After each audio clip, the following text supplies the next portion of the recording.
ठीक है, जो स्टार्ट करते हैं। बिस्मिल्लाहिर्रहमानिर्रहीम। Welcome to the fourth online lecture of 502 actual mathematics. In the last lecture, we have discussed about the basics of insurance and the deterministic and stochastic model, definitions of deterministic and stochastic model. तो इन्हीं को हम आज मज़ीद discuss करेंगे कि deterministic और stochastic में हम क्या क्या चीज़ें, किस तरह मॉडल्स हम वर्किंग करते हैं. तो डिटर्मिनिस्टिक और स्टोकास्टिक में एक जो, अगर आपको वर्ड याद रखना है कि डिटर्मिनिस्टिक जो होता है वो स्पेसिफिक रिलेशनशिप होती है, सही है, और स्टोकास्टिक जो होती है वो रैंडम रिलेशनशिप होती है, जिसमें रैंडमनेस का आपके पास चांसेस ऑफ एग्जिस्टेंस हो, जिसमें रैंडमनेस आए. तो ये जो डिटर्मिनिस्टिक है ये होगा स्पेसिफिक, और स्टोकास्टिक में हमारे पास क्या आएंगी, रैंडमनेस. ठीक है. अच्छा, मैं कुछ अभी ये क्वेश्चन सॉल्व करेंगे हम, और कुछ आपसे भी करवाऊंगा. तो ये आप अपने लेक्चर जो हैं वो जरा नोट डाउन करते रहिएगा. ठीक है क्या है हमारे पास डिटर्मिनिस्टिक के. पहले बात करते हैं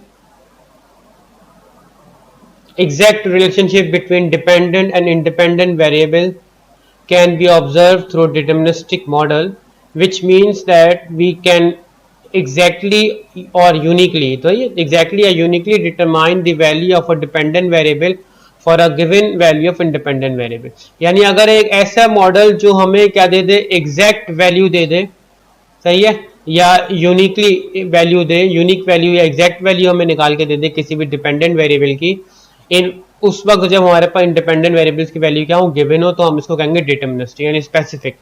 जैसे हमारे पास y is equal to F of X होता है, y is equal to F of x.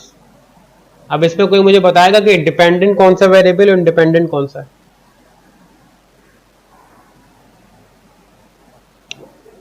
ठीक है, y हमारे पास डिपेंडेंट है और x हमारे पास क्या इंडिपेंडेंट है. अब मैं इधर x की वैल्यू कोई भी सब्स्टिट्यूट करूंगा तो y की एग्जैक्ट वैल्यू हमारे पास डिटरमाइन हो जाएंगी. तो एक ऐसा मॉडल जो उसको हम कहते हैं डिटर्मिनिस्टिक मॉडल, जिसमें हमारे पास एग्जैक्ट वैल्यू डिटरमाइन हो जाए. ठीक है, यहां तक क्लियर है. आगे एक एग्जाम्पल पर आते हैं. तो हमारे पास लेट सपोज एग्जाम्पल क्या है, हमारे पास हम एक इक्वेशन ले लेते हैं. जैसे y is equal to 1500 plus 100 into X. ठीक है, क्या है ये, y is equal to rent of a car. Let suppose हम y ले लेते हैं, वह है रेंट, ये आप लोग साथ साथ सॉल्व भी करते रहे. Rent of a car.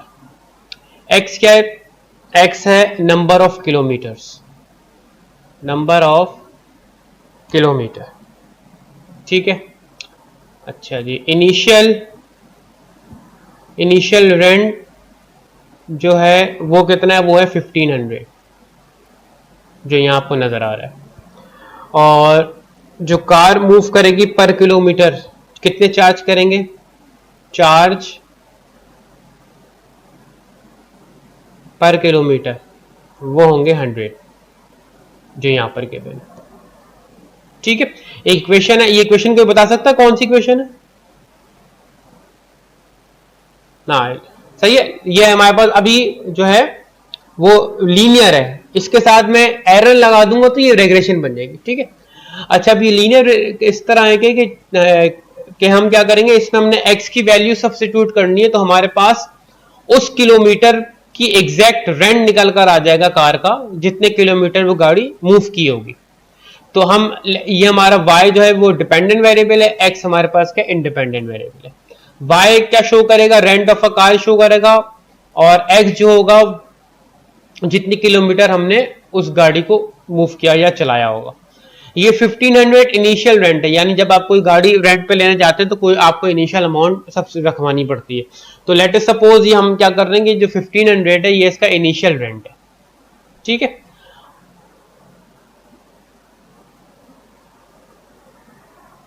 Initial rent है. अब क्या है, नंबर 1. अब आप देखें कि if a person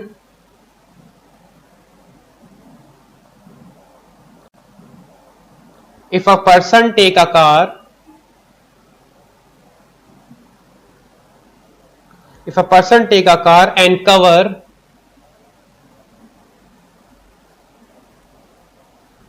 and cover 5 kilometer. Sorry, and cover 5 kilometer, then he has to pay what amount? बताएं भाई। अगर उस एक बंदे ने गाड़ी ली है और उसने 5 किलोमीटर चलाई है तो उसका रेंट कितना बना होगा?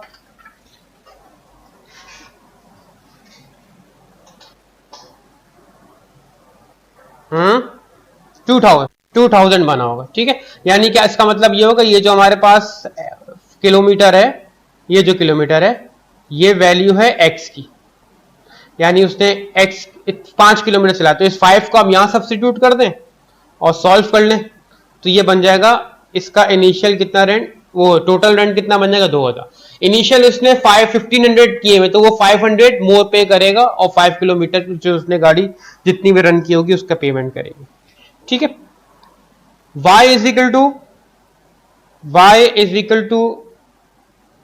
2000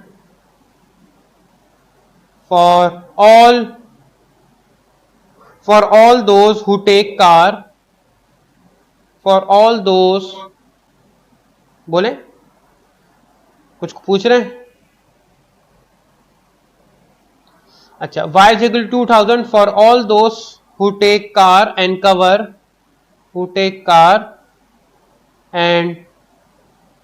and cover 5 kilometer, that is rent is exact or unique,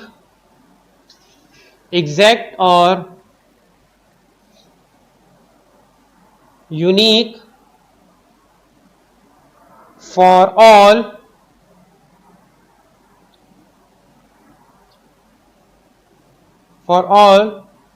who cover 5 kilometre. यानी आपने कभी गए होंगे तो रेंटो कार पे, तो वो एक शीट दिखाता है आपके पास कि हमारे शीट है कि ये इतने किलोमीटर है और ये इसका इतना रेंट है, तो वो रेंट उसने पहले निकाले हुए होते हैं। ठीक है, तो ये जैसे 5 किलोमीटर हमने चलाई है तो उसका रेंट बनेगा तकरीबन 2000 रुपए। ठीक है, तो इस तरह की जो शीट्स होती हैं पहले जो रेट फिक्स होते हैं, तो वो सारे मॉडल जो होते हैं वो डिटर्मिनिस्टिक होते हैं, जो एग्जैक्ट होते हैं। सही है, और हर किलोमीटर की रिस्पेक्शन की वैल्यू यूनिक होती है।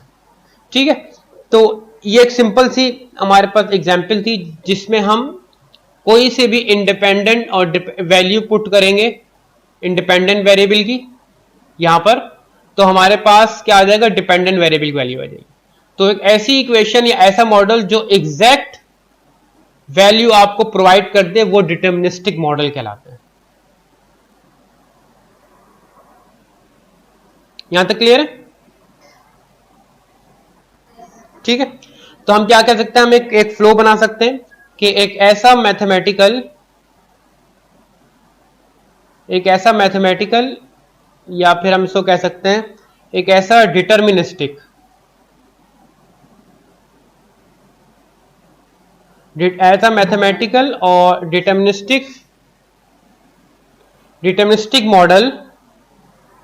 ठीक है, क्या रिफ्लेक्ट करेगा, रिफ्लेक्ट करे आपकी एग्जैक्ट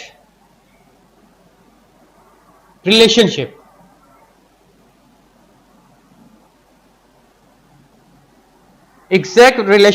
किसके दरमियान, between dependent and independent variable. सही है, क्या है, एक ऐसा डिटर्मिनिस्टिक या मैथमेटिकल मॉडल जो रिफ्लेक्ट करे आपकी एग्जैक्ट रिलेशनशिप को डिटर्मिनेंट और इंडिपेंडेंट वेरिएबल्स को, तो वो मॉडल कहलाएगा वो डिटर्मिनिस्टिक मॉडल। कौन सा?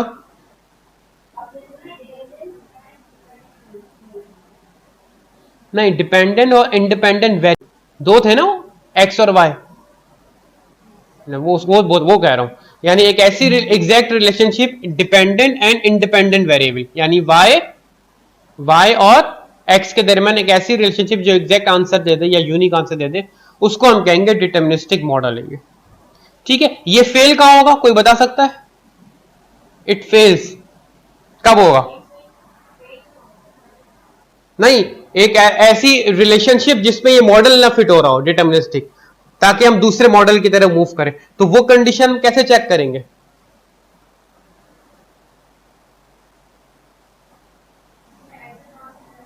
बस हाँ बस सिंपल सी बात है, जिसमें हमारे पास एग्जैक्ट आंसर ना हो, जिसपे चांसेस हो प्रोबेबिलिटी के, सही है, रैंडमनेस के चांसेस हो, तो वहां पर ये फेल हो जाएगा। फिर हम मूव कर जाएंगे स्टोकास्टिक या प्रोबेबिलिटी की तरफ।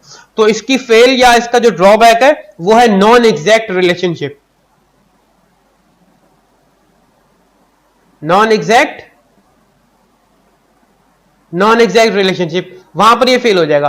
तो अब जब हमारे पास नॉन एग्जैक्ट रिलेशनशिप आ जाएगी, तो फिर हम मूव कहां कर जाएंगे? स्टोकास्टिक पे। स्टोकास्टिक मॉडल फिर हमें लगाने पड़ेंगे, स्टोकास्टिक या फिर प्रोबेबिलिटिस्ट मॉडल, ठीक है। कैसे फेल हो सकता है? जैसे हमारे पास अगर आ जाए एक कंडीशन, जैसे हम सपोज कर लेते हैं for example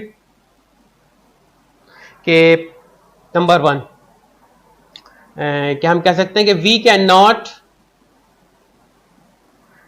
not exactly determine,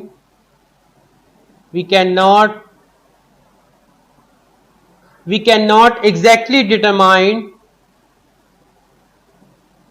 the height of a person, the height of a person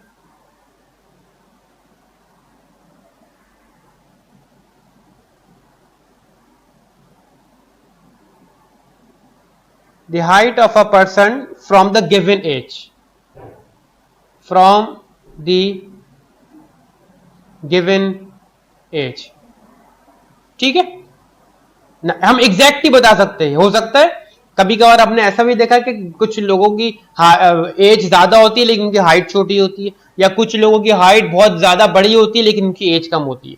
तो हम एग्जैक्टली हम रिलेशनशिप नहीं बता सकते कि भाई अगर किसी की एज 20 ईयर्स है तो उसकी हाइट एग्जैक्टली ये होनी चाहिए, सही है। तो ये अल्लाह ताला का है कि वो जिसको हाइट एज और इसके हिसाब से वो देते हैं। तो ये ऐसी रिलेशनशिप को हम कहते हैं नॉन एग्जैक्ट, सही है, या हम उसको कहते हैं नॉन डिटर्मिनिस्टिक मॉडल, सही है, इसमें लगेगा। अब जैसे एक और एग्जांपल है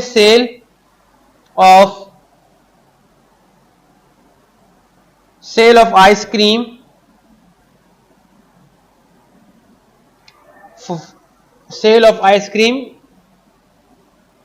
at a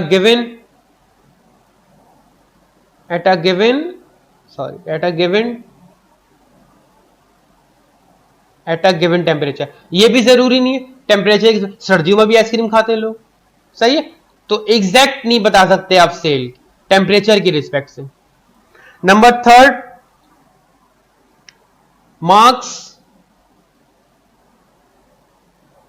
marks of a student,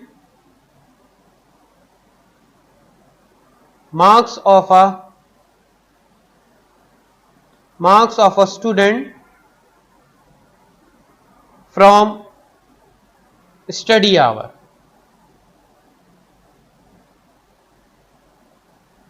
सही है। स्टडी आवर से भी स्टूडेंट के मार्क्स हम जज नहीं कर सकते, सही है।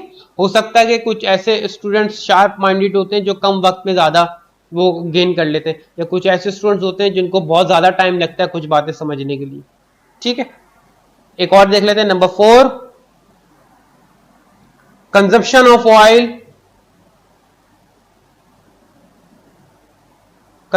ऑफ ऑयल या फिर पेट्रोल ले लें फ्रॉम अ कार स्पीड,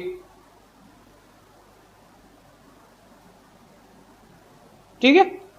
तो कंजम्पशन ऑफ ऑयल और petrol from a car speed. तो ये सारी जो 4 एग्जांपल्स मैंने बताई हैं आपको, ये सारी नॉन डिटर्मिनिस्टिक है, ये सारी एग्जांपल्स नॉन डिटर्मिनिस्टिक है। नॉन डिटर्मिनिस्टिक तो एग्जैक्टली आप आंसर नहीं बता सकते। समझ आ रही बात, यहां तक क्लियर है? ये मैं कोशिश करता हूं अभी कि मैं इसकी वीडियो रिकॉर्डिंग भेज दूंगा, ताकि अगर कोई नहीं लिख सका तो वो इसको नोट कर ले बाद में, ठीक है। क्योंकि मैं थोड़ा ज़्यादा लिखाऊंगा आज, इसलिए। आगे चलें, लिख लिया सबने?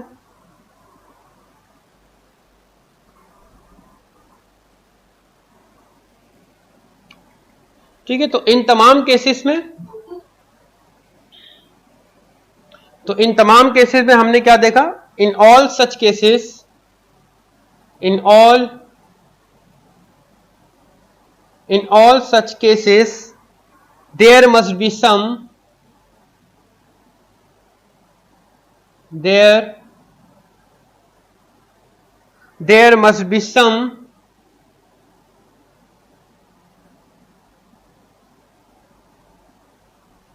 reasonable amount of random error. ठीक है, तो इन तमाम में कोई ना कोई आपको एक रैंडम एरर का सही अमाउंट कहीं ना कहीं आपको नजर आएगा। ठीक है, तो अब जब हमारे पास ऐसे केसेस जिसमें आपके पास चांसेस हो एरर के, तो हम मूव करेंगे स्टोकास्टिक की तरफ। देन हमारे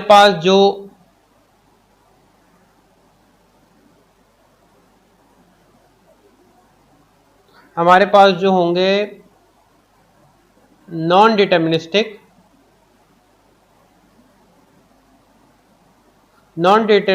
मॉडल, सही है, अब वो मूव कर जाएंगे स्टोकास्टिक या स्टैटिस्टिकल या फिर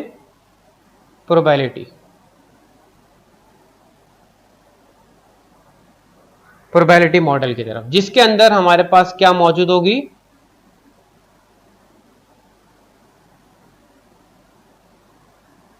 रैंडमनेस। ठीक है,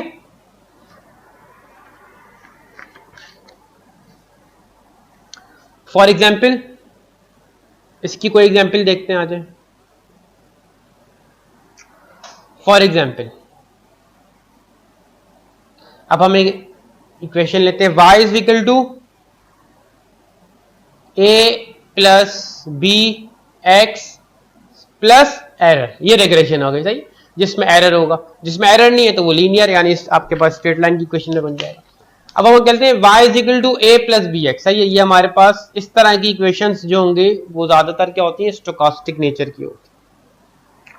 अब हमारे पास एक इक्वेशन क्या है, गिवन क्या है हमारे पास, गिवन मॉडल क्या है? गिवन हमारे पास है कि y is equal to 8 plus 9.5 x plus ई।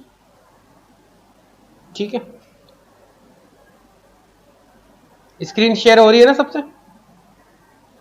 अच्छा, अब क्या हम डिफाइन करते हैं कि हमारे पास वी डिफाइन नंबर 1 x क्या है, हम डिफाइन करते हैं x जो है वो हाइट इन फीट है, हाइट इन फीट। y को डिफाइन करते हैं, y क्या है? वेट इन केजी, वेट इन केजी।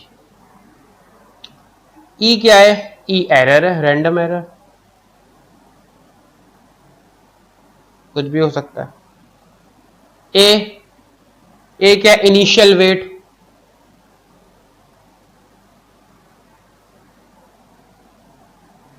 वो है 8, सही है।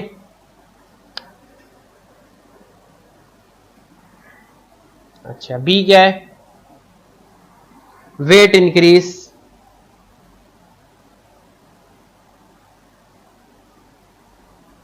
वेट इंक्रीज बाय 9.5 kg पर फीट। ठीक है,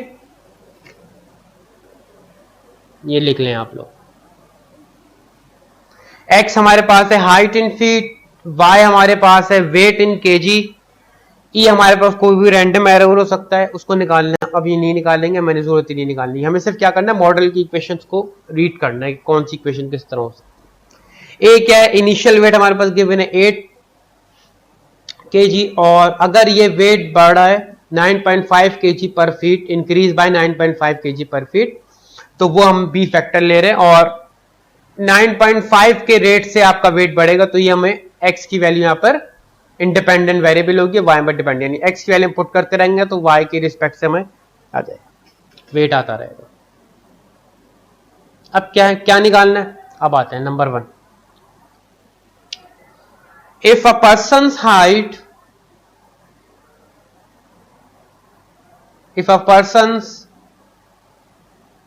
if a person height is 6 feet, then y is equal to, बताएं भाई क्या आएगा, इक्वेशन में दिखाता हूं, इक्वेशन ये है, ठीक है। अगर हाइट उसकी हमारे पास है एक किसी पर्सन की 6 फीट है, तो उसका वेट कितना है 65 kg। अब आप मुझे बताएं क्या ये एग्जैक्ट है, कि क्या ऐसा हो सकता है सबके साथ कि जिनकी 6 फीट हो उनका वेट 65 होगा, सही है? ऐसा तो नहीं है ना, हो सकता है कोई स्लिम हो सकता है कोई थोड़ा मोटा सा हो, हेल्दी हो, तो 6 फीट के तो होंगे, लेकिन उनके वेट में आपको क्या मिलेगी, फ्लक्चुएशन मिलेगी, या उसमें एरर मिलेगा, कोई ना कोई रैंडमनेस मिलेगी, ठीक है। तो ऐसी रिलेशन जिसमें एग्जैक्ट आंसर ना पता चल सके, वो कहलाएगी हमारी स्टोकास्टिक, सही है। लिखेंगे but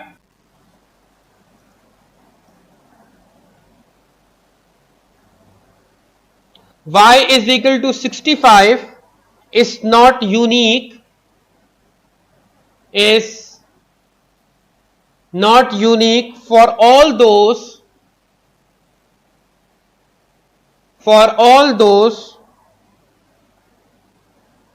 whose height is 6 feet, सही है, क्योंकि हम एग्जैक्टली डिफाइन नहीं कर सकते, सही है, किसी भी we can not exactly determine the weight for a given height, सही है।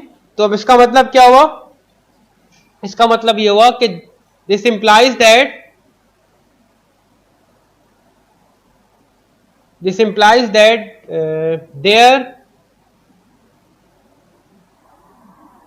there is non-exact relationship, there is non-exact linear relationship between height and weight, non exact होती है, नॉन एग्जैक्ट है आपके पास, तो इसका मतलब हमारे पास जो मॉडल होगा वो कौन सा होगा, स्टोकास्टिक मॉडल होगा, सही है। इन दोनों में डिफरेंस पता कर लेंगे आप लोग, अगर कोई आपको मैं पेपर में कुछ देता हूं मॉडल्स और आपको चेक करना हो कि डिटरमिनिस्टिक है या स्टोकास्टिक है, तो देख लेंगे आप लोग। नहीं, इस तरह नहीं करें, आप इस तरह समझे कि अगर आप किसी भी डिपेंडेंट वेरिएबल की एग्जैक्ट वैल्यू निकाल सकती हैं तो वो डिटरमिनिस्टिक है, इस सेंस में आप इसको याद रखें। और अगर आप किसी, हाँ बोले, हाँ मैं वही कह रहा हूं कि आपको एक केस स्टडी होगी, जिस तरह हमने भी एक 2 केस स्टडीज की हैं, एक कार रेंट की और एक ये इसकी, तो उस केस स्टडी को आपने पहले जज करना होगा कि ये डिटरमिनिस्टिक मॉडल है में लग सकता है या फिर स्टोकास्टिक लग सकता है। तो आप इसको डिपेंडेंट और इंडिपेंडेंट वेरिएबल की वैल्यूज की रिस्पेक्ट से याद रखें। एक ऐसी डिपेंडेंट वैल्यू जिसकी एग्जैक्ट वैल्यू आ रही होगी तो आप उसमें डिटरमिनिस्टिक मॉडल लगा हुआ आप ये कह सकते हैं, या एक ऐसी इंडिपेंडेंट वेरिएबल या डिटरमिनेंट वेरिएबल की वैल्यू जो एग्जैक्ट ना बता सके, आप कह सके हो सकता है कि शायद ऐसी वैल्यू आ जाए जिसमें रैंडमनेस का आपके पास फैक्टर हो, तो वो स्टोकास्टिक मॉडल की तरफ जाएगा, ठीक है। जी जी जी, ये होंगी, ये केस तो होगी, सब होंगे आपके पास, ठीक है। बस आपने डिफरेंशिएट करना है, एक्चुअली ये डिफरेंशिएट के क्वेश्चन में आता है, बता देता हूं मैं आपको। ये बेसिकली आपने डिफरेंशिएट करना होगा कि डिटरमिनिस्टिक और स्टोकास्टिक को आप किस तरह डिफरेंशिएट कर सकते हैं। कोई रियल लाइफ एग्जांपल दे दे, तो ये 2 रियल लाइफ एग्जांपल थे, इस तरह आप घर में बना लें, अगर पेपर में आ जाए तो आप वहां क्या लिखेंगे, ठीक है जी। अब एक छोटा सा हम देख लेते हैं, क्या कह रहे हैं, यही लिख लें या चेंज कर लें? अभी मैं आपको बुक में दिखाऊंगा ना, अभी आपको आज पहला असाइनमेंट मिलेगा, अभी रुक जाए, सब पता चल जाएगा। तो अच्छा जी, अब हम क्या करते हैं, अब इसकी जरा ग्राफिकल रिप्रेजेंटेशन देखते हैं। अब मैं आपके सामने दो ग्राफ बनाता हूं।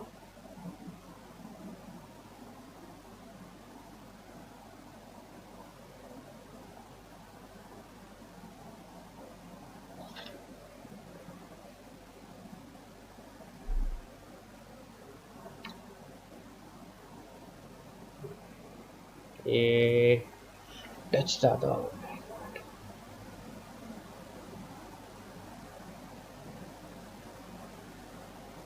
ये पॉइंट्स लाइन के ऊपर इस तरह आप समझिए, ठीक है। एक मैं बनाने तो दें अच्छा, एक है हमारे पास,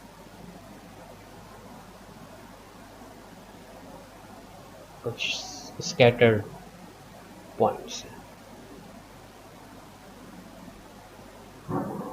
ठीक है। ये 1 है और ये 2 है। तो अब सीधे आप मत बताइएगा, मैं जरा रैंडमली पूछता हूं यहां से। अच्छा, मेरे पास 28 स्टूडेंट्स हैं।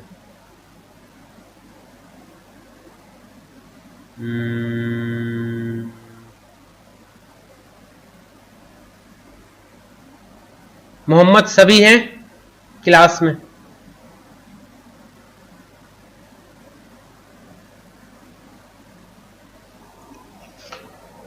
नहीं है आई थिंक। चलिए जी, अच्छा, सैयदा शफक हैं क्लास में? मैं रिमूव कर रहा हूं जो आंसर नहीं दे रहा। सैयदा शफक, चलें जी, अब सैयदा शफक मुझे बताएंगी कि नंबर 1 जो ग्राफ है ये कौन सा है, डिटर्मिनिस्टिक है या स्टोकास्टिक है? ठीक है, और इसकी इक्वेशन क्या होगी?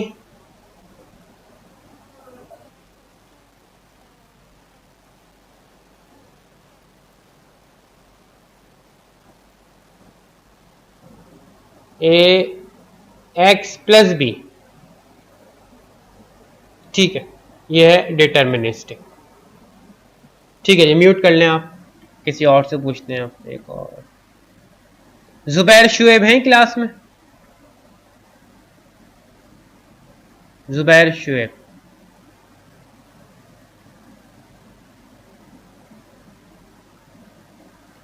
Zubair Shoaib, unmute your mic please.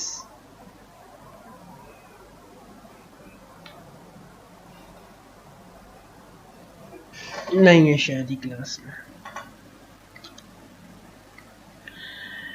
अच्छा, और देखते हैं, मलिक मुदस्सिर, चलें जी, आ जाएं, आप बताएं सेकंड मॉडल ये क्या है?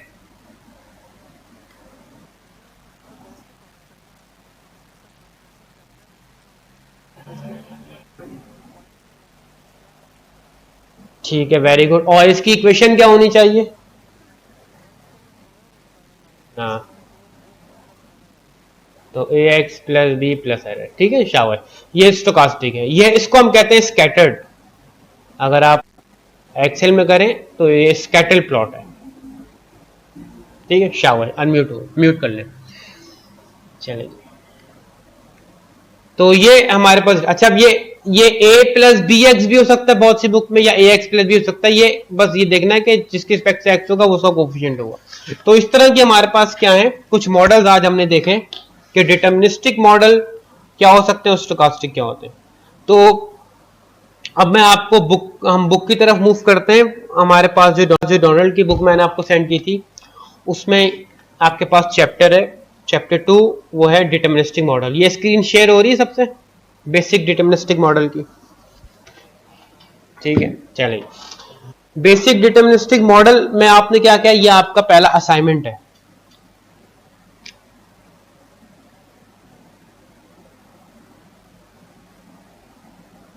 Assignment number 1। ठीक है, करना आपने ये है, मैंने सोचा था मैं खुद कराऊंगा, लेकिन पहले मैं आप लोग से कराता हूं, फिर मैं इस पे हम डिस्कस कर लेंगे। तो इसमें बहुत सारे डिटर्मिनिस्टिक मॉडल गिवन है। अब किसी ने थोड़ी सी अकाउंटिंग या थोड़ा जो बीकॉम बैकग्राउंड का होगा ना, उसको ये पता चल जाएगा, ये देखते हैं कि डिटर्मिनिस्टिक मॉडल्स क्यों हैं। कैश फ्लो का मतलब ये है कि आप क्या, जो भी हम वो करते हैं, बिजनेस करते हैं या सेल एंड परचेस करते हैं, उसमें जो कैश का फ्लो होता है, सही है, वो विद रिस्पेक्ट टू टाइम होता है। ठीक है, ये सारी चीजें इसमें गिवन है। तो अब आपने क्या करना है, आपने सबसे पहले ये वो है, कोई इसमें कोई चीज नहीं है कि आपने सॉल्व करनी हो, बस आपने क्या करना है, डिटर्मिनिस्टिक मॉडल में नंबर 1 कैश फ्लो को ले लेना। सही है, कैश फ्लो इसमें सब बताया हुआ है, कैश फ्लो क्या होता है। सही है, उसकी आप सबसे पहले क्या लिख ले, कैश फ्लो की एक छोटी सी डेफिनेशन निकाल लें इसमें से। ठीक है, मुझे तो नजर आ रही समझ, जब आप पढ़ेंगे तो आपको ये समझ आ जाएगा कैश फ्लो, ये सही है। अब एक छोटी डेफिनेशन निकाल लेंगे। नंबर 2, इसमें एक एग्जाम्पल गिवन है, उसी तरह आपने एक एग्जाम्पल अपनी बनानी है। जैसे ये एग्जाम्पल है, ये वाली एग्जाम्पल। ठीक है, अच्छा, इसमें गिवन है कि ये माइनस कब लेना है और ये जीरो का मतलब क्या, ये सब इसमें डिफाइन हुआ हुआ, ये लिखा हुआ। जीरो का मतलब है zero refer to the present time. ठीक है, और इसमें नेगेटिव टाइम का भी मतलब गिवन है, सब गिवन। तो ये इसका कैश फ्लो वेक्टर है। तो ये नेगेटिव कब होगा और पॉजिटिव कब होगा, ये आपने इसमें से देखना है। मैं थोड़ा सा आपको बता देता हूं इसमें।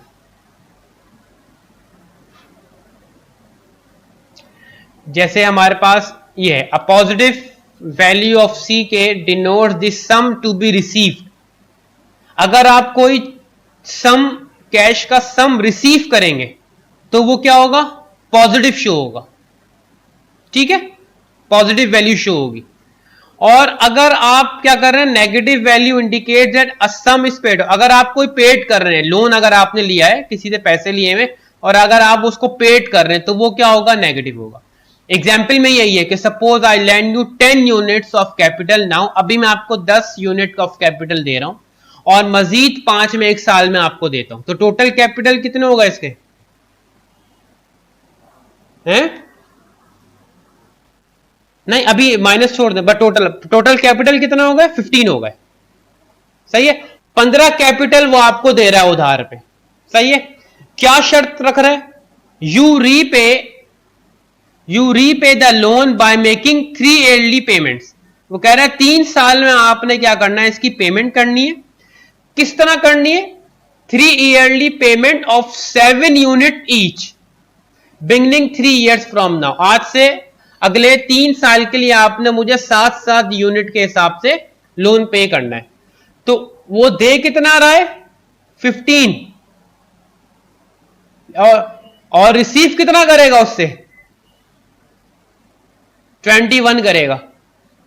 तो यही बैंक वाले करते हैं, कोई कहीं से भी आप लोन लेंगे, वो उस पर इंटरेस्ट लेगा, सूद लेगा, यही हराम है इस्लाम में। सही है, इसी वजह से तो क्या है कि वो 15 दे रहे कैपिटल, और कह रहा है 3 साल की अपनी आसान एक साथ में मुझे पे कर देना 7 यूनिट में, या ईच हर 1 साल में। तो वो आपको 15 दे के 21 लेगा। ठीक है, आपकी जो जरूरत है उससे नाजायज फायदा उठाते हैं ये सारे। तो क्या होगा, अब आपने इस पूरी टर्म को आपने कैश फ्लो वेक्टर की फॉर्म में लिखना होगा। ये मैं आपको एक्सप्लेन कर रहा हूं, इसी तरह आपको अपनी दूसरी एग्जाम्पल बना लिएगा, या नेट पे सर्च करके वहां से आप लिख लीजिएगा। क्या कह रहे हैं, सबसे पहले सी की वैल्यू है, और ये इसके क्या है, कंपोनेंट्स हैं कैश फ्लो के, net cash flow with respect to time है। सही, अब ये क्या है, ये है कैश फ्लो वेक्टर, क्या है, -10, -15, 0। अच्छा, इस 0 को बताना भूल गया, 0 क्या है, 0 रेफर, यहां लिखा हुआ है 0 रेफर टू प्रेजेंट टाइम, अभी ये प्रेजेंट टाइम में। सही है। और फिर अगले के जो 3 साल हैं वो 7-7 यूनिट करके वो क्या करेंगे, वो करेंगे। सही है। तो ये है जो आपको पैसे दे रहा है, ठीक है। जैसे अगर मैं पैसे दे रहा हूं तो ये मेरे पॉइंट ऑफ व्यू से, तो मैंने आप मैं बता रहा हूं 1 मिनट, ये मेरे पॉइंट ऑफ व्यू से मैंने पहले आपको 10 यूनिट्स दे दिए, ठीक है, और फिर कितने मजीद कितने दे दिए, 5 यूनिट दे दिए, ठीक है। अभी से अब वो कह रहा है अब आप अगले 3 साल के लिए मुझे 7 यूनिट देंगे, बिगिनिंग फ्रॉम नाउ।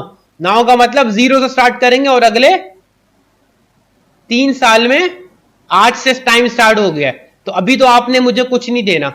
सही है। अगले 3 सालों में जब जैसे 1 साल हो जाएगा तो वो आपने 7 यूनिट देना, तो ये 0 इनिशियल टाइम है। सही है।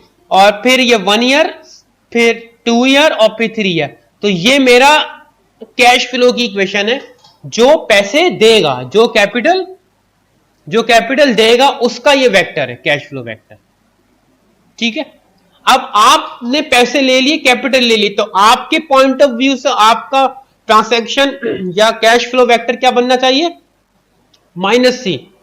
-C का मतलब जो आप पेड करेंगे, आपने क्या ले लिया, जो रिसीव कर लिया वो पॉजिटिव है, आपने रिसीव जो कर लिया वो क्या है, पॉजिटिव है, तो इसका मतलब 10 और 5 तो आपने रिसीव कर लिए, पॉजिटिव हो जाएंगे। सही है। रिसीव करने के बाद आपका टाइम क्या, इनिशियल से स्टार्ट हो गया 0 से। सही है। प्रेजेंट टाइम है, आपने अभी ले लिया। अब जैसे जैसे पहला साल हुआ आपने 7 यूनिट दे दिए, जब आप पेड करेंगे तो वो नेगेटिव होगा, दूसरे साल में 7 किए फिर नेगेटिव होगा, तीसरे साल में 7 किए नेगेटिव। तो ये नेगेटिव साइन और पॉजिटिव साइन आपको बताएगी कि जो लोन दे रहा है और जो रिसीव कर रहा है उसके वेक्टर्स कौन कौन से। तो अगर आपके पास इस डाटा गिवन हो और वेक्टर जनरेट करने हो, तो ये हमारे पास वो होगा जो जो पेड जो दे रहा होगा कैपिटल, और ये वो होगा जो रिसीव कर रहा होगा, जिसने लोन लिया होगा, ठीक है। ये आपका कस्टमर है, सही है। और ये आपका क्या होगा, कंपनी कह ले, ये आपकी कंपनी है जो इसने आपको दिया होगा, ठीक है। तो ये डिटर्मिनिस्टिक है।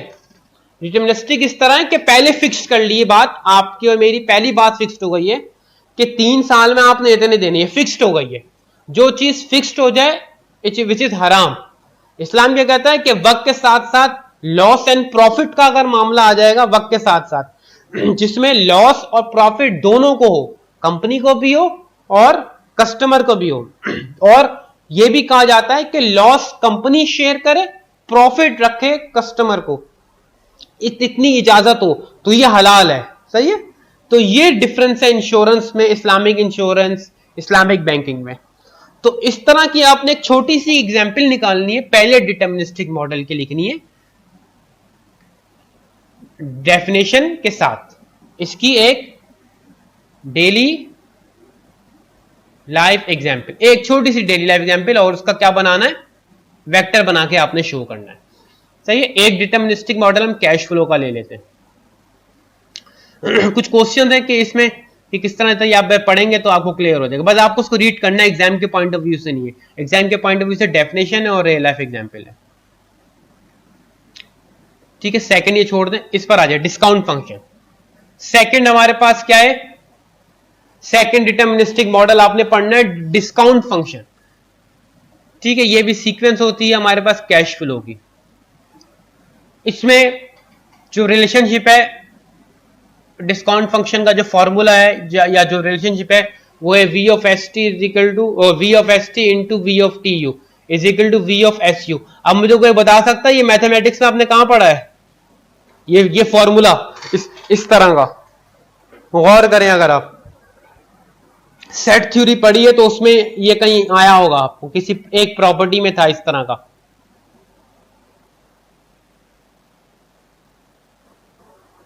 ये आपने पढ़ा है ट्रांजिटिव प्रॉपर्टी में। अगर ए से बी है और बी से सी है तो वो कहां से कहां तक जाएगा, ए से सी तक जाता। तो यहां पर भी यही देखो, यहां भी गौर करो, अगर गौर करो, अगर एस से टी है और टी से वी है तो ये कहां जाना चाहिए, एस से यू जाना चाहिए। सही है। तो ये सारी चीजें कि ये एस क्या है, एस टाइम है आपके पास, सही है। यू हमारे पास क्या, ये सारी चीजें इसमें गिवन है। ये denote the value at time s, 1 unit paid at time t, ये सारे वेरिएबल इसने यहाँ डिफाइन किए हुए। ठीक है, आपने क्या करना है, डिस्काउंट फंक्शन की डेफिनेशन ये लिखी हुई है, ये नोट डाउन कर लेनी है अपने पास, ये एज असाइनमेंट में ये शो करनी है। और इसके साथ ये एग्जाम्पल, ये इक्वेशन यहां लिख दिएगा, यहाँ पर ये जो लिखा हुआ है ना 2.1, ये यहां लिख दिएगा। ठीक है, डिस्काउंट फंक्शन के जो आप डिफाइन करेंगे, और इसकी कंडीशन लिखिएगा। फिर कंडीशन क्या है, अगर ये बराबर हो जाए, सही है, तो इक्वेशन ये बराबर आएगी। सही है, और ये इक्वेशन डिस्काउंट फंक्शन कंडीशन ये लिया, s is equal to t is equal to u. बस आपने वैल्यू पुट करनी है, वैल्यू आ जाएगी। सही, थोड़ा सा इसको अगर चाहें तो ये दिया हुआ है इसने करके, सही है। तो नहीं हो तो मुझे बताइएगा, मुझे नहीं ख्याल कि ये नहीं होगा, आप थोड़ा सा रीड करेंगे, थोड़ा गौर करेंगे तो ये हो जाएगा। इसको यहां तक करना है बस डिफाइन के लिए, डेफिनेशन और इसकी कंडीशन। ठीक है, इसको आप एक इक्वेशन कह दिएगा, इसको पहली इक्वेशन कह दिएगा, यानी आपकी जो पहली इक्वेशन आ रही है, इसको आप क्या कहते हैं, इसको आप कहते हैं ये आपकी फर्स्ट इक्वेशन है, इसको आप कहते हैं सेकंड, और इसको आप कहते हैं थर्ड इक्वेशन। डिस्काउंट की आपके पास 3 इक्वेशन आ जाएंगी। ठीक है, ये आपका जो है असाइनमेंट है या क्वेश्चन है जो आपने इसको सॉल्व करना है। एक मिनट, किसकी, डिस्काउंट की, ये 3 इक्वेशन है, ये 3 इक्वेशन, ये इक्वेशन उठ के इसकी डेफिनेशन में चली जाएगी, या 2.1 की जगह सेटिस्फाइंग की जगह आप ये इक्वेशन लिखेंगे for all value of s t u v, फिर आप कंडीशन की सब हेडिंग बनाएंगे और ये इक्वेशन 2 और इक्वेशन 3 बना लिए।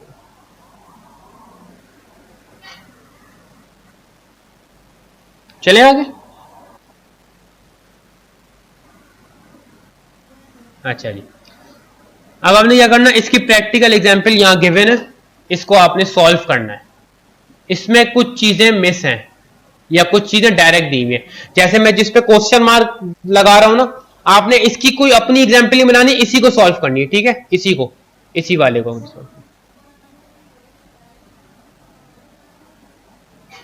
ये इसका फंक्शन है, डिस्काउंट फंक्शन, फॉर्मूला है, ये फॉर्मूला है।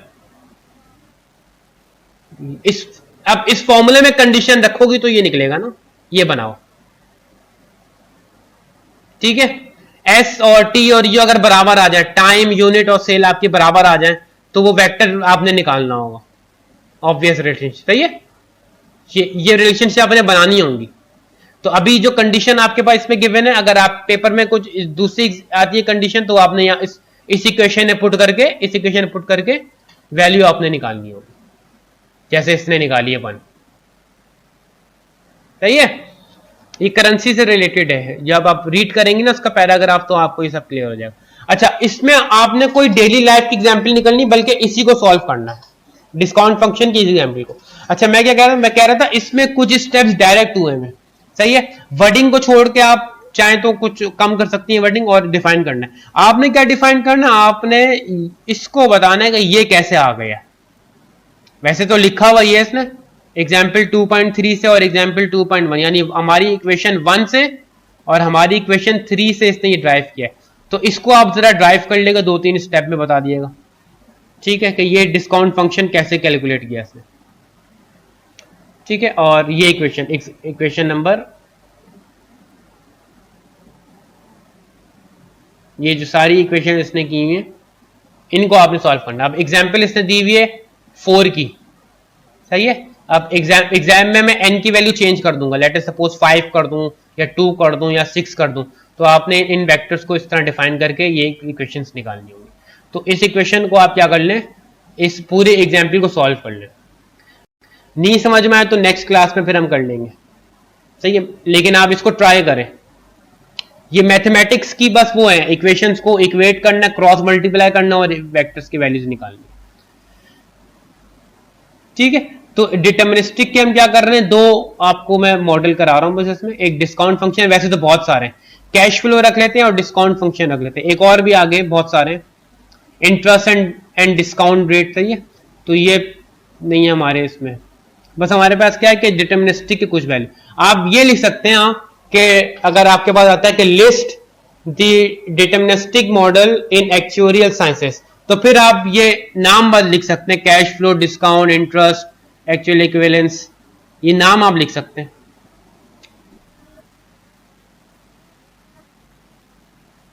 list the name of deterministic model in actuarial sciences या list the deterministic model in economics of insurance, ये भी सवाल आता है। तो आपने ये वैक्ट बताने होंगे, ये इनके नाम आप बुक में हैं सारे, ये आप सिर्फ नेम बताएंगे। और अगर डिफाइन करने को आएगा तो डिफाइन करने के लिए आपको सिर्फ मैं दो में से कोई एक दे सकता हूं। एक कैश फ्लो का आ सकता है इस तरह का वेक्टर बनाने के लिए, या फिर आपके पास डिस्काउंट फंक्शन आ सकता है जब मैं आपको n की वैल्यू कोई भी चेंज करके दे दूं, ठीक है। तो ये तीन इक्वेशन आपने बनी, हाँ सही, हाँ कंडीशन वाली, बिल्कुल। तो ये आप एक छोटा सा असाइनमेंट बना के अपने पास रख लें, ठीक है। फिर जब हम सारे असाइनमेंट हो जाएंगे तो एक साथ हम कलेक्ट कर लेंगे। तो इसको आप लेक्चर बनाना स्टार्ट कर दें, अच्छी तरह इसकी प्रिपरेशन करें। इसमें मसला ये है कि थ्योरेटिकल एक्सपेक्ट थोड़ा ज्यादा है जब तक हम स्टोकास्टिक पे मूव नहीं करते। स्टोकास्टिक पे जैसे मूव करेंगे तो प्रोबेबिलिटी आ जाएगी, फिर वो हम कैलकुलेट करेंगे तो उसमें थोड़ा वर्किंग आ जाएगी, ठीक है। तो इस क्लास को हम यहीं तक रखते हैं।